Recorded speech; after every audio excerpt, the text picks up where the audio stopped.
Well guys, welcome back. We're going to work on something a little different today. As you may have noticed in another video, this in the background.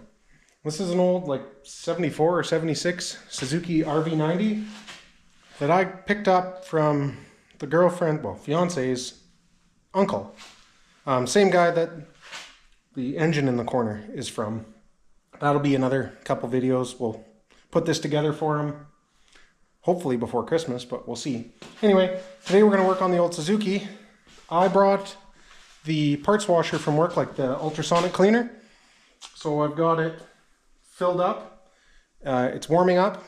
By the time I'm done having supper, it should be about ready.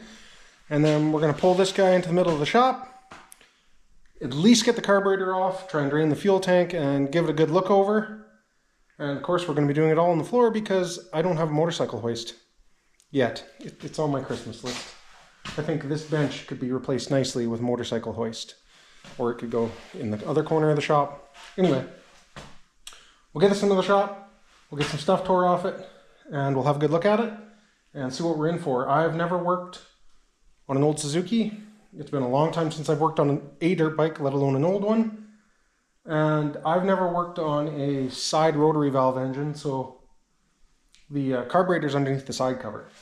But anyway, I'll catch up with you guys once the water's warm and we're ready to get some work done. All right, so here it is in all its glory. I'll set you guys up on the tripod and we'll take a look at it. I haven't really looked at it at all other than seeing where the gas tank is and the oil tank. So I'll get you on the tripod here and we'll have a look at the bike.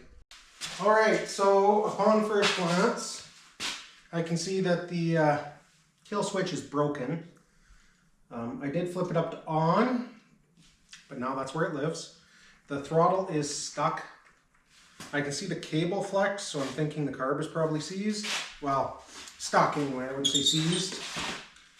Oil tank, gas tank, and we won't have to worry about rust in the tank because it's a plastic tank, so that's good news.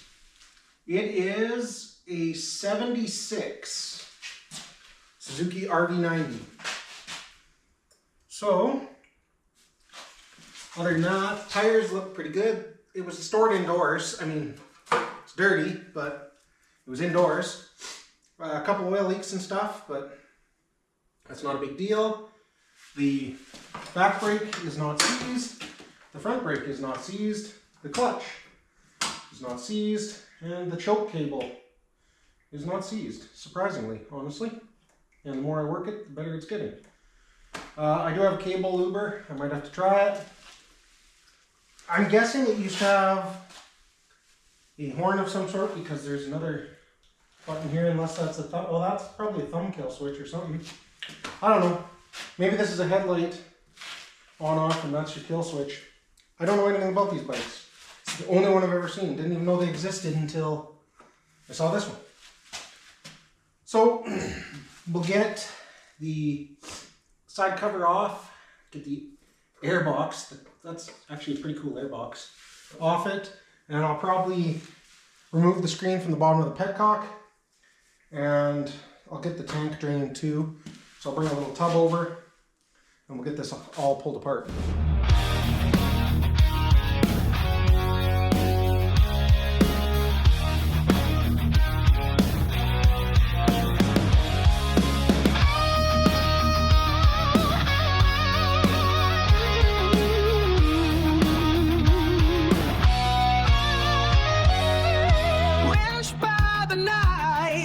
Smoky garage on a Saturday night, sparks flying high like a neon light.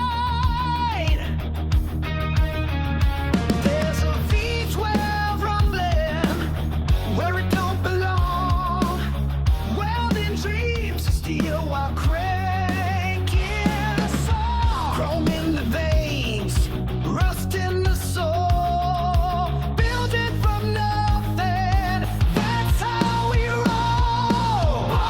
Okay, as you saw, the slide was stuck in the carburetor. So I tried prying it a little bit, but I didn't want to wreck things. So then I just took the torch And I put a little heat on the neck around the slide, and then it came out really nice actually. It's just gummed up varnish from old gas. So I'm gonna strip this carburetor down here on the bench, and then we'll throw it in the ultrasonic cleaner. And then once it's in the cleaner, I'll start making sure that the cable is good, and we'll get that tank draining. Engine roars, the past ignites. We're wrenched by the night. Yeah, we're wrenched by the night.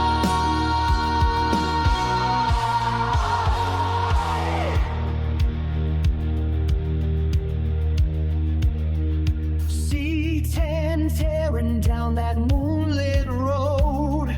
Wires hanging out, but she still goes. No talks back here, just feel it tight.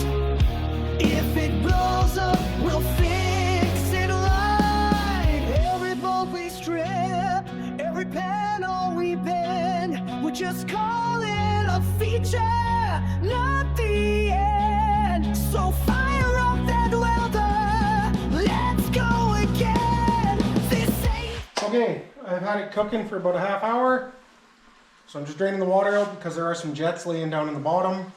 I pulled out the float. It's good, it's not leaking. That's good news. I threw the little sediment bowl from the petcock in there. I also threw the air filter housing in there. I pulled the foam element off, and like it just fell apart. It's just been oil soaked for, I don't know, it's probably the original air filter. It's maybe been cleaned a dozen times since 1976, so I threw that out. I'll have to get a new filter for it, but I kept the element and everything else. And I threw them in here, washed them up. I also drained the transmission because I was told it has no first gear. So I'm not sure if that's a gear issue, a shift fork issue, a shift drum issue, or maybe there's no issue. I don't know, I haven't tried it. But I drained the tranny oil. It came out actually nice and clean. There was nothing on the magnet on the plug. So I threw the plug back in, and I'm just going to throw some 530 in it for now to flush it. And I'll change it again probably after I drive it a little bit. And then I will also look up what it's actually supposed to take and make sure that I put the correct oil in there.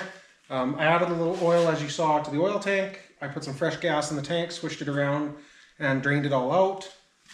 So now that this is done draining, we'll get everything out of here on the bench and we'll have a look at them. Okay, I pulled everything out of the washer. Then I gave the bowl a good scraping, especially around the drain, and put it back in for another 10 minutes. And I threw the body in again just because.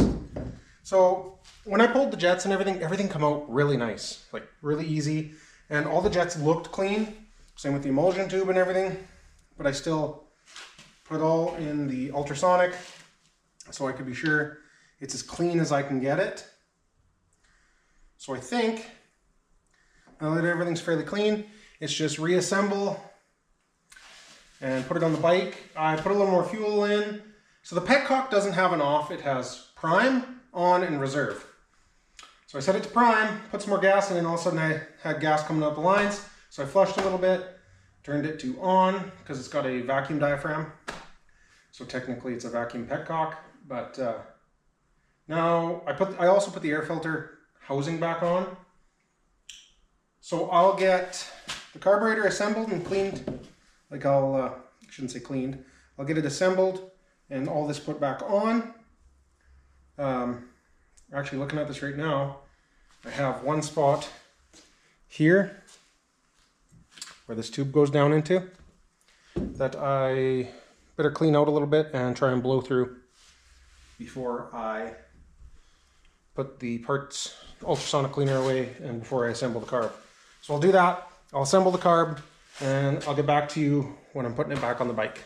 All right, I know I said I was going to film putting it back together, but frankly, I forgot to turn the camera on. So it's all back together.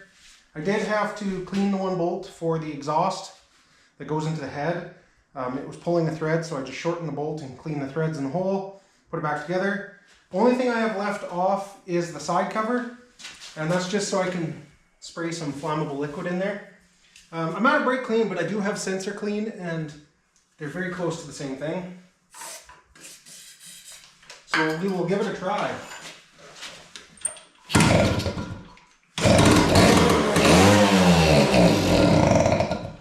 Well, it runs. If it can ever get some fuel, it might run pretty decent.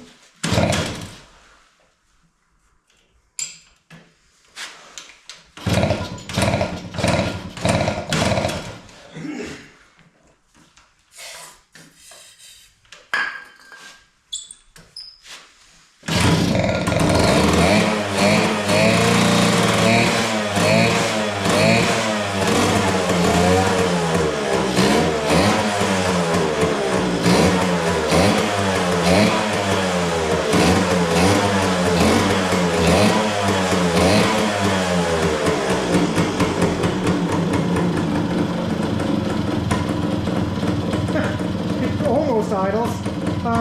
It's gonna need a gasket for that exhaust because it just shoots out of there, but hey, that's not bad.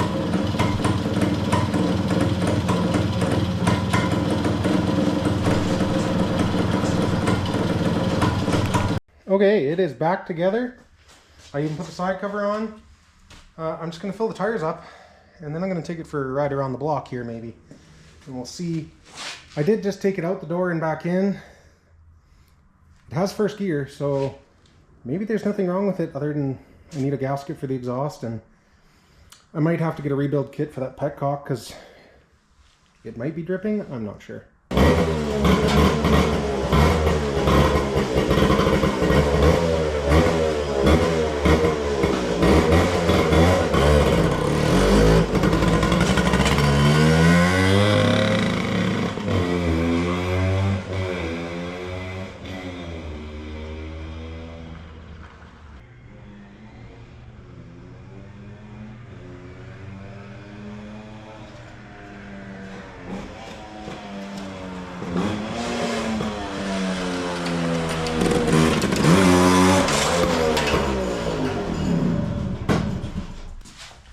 Well, as you saw, the Rv90 runs and drives.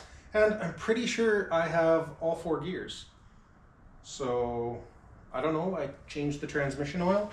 The clutch slips a little bit. I think the plates just need to clean off. I might have to adjust it a little. We'll have to wait and see.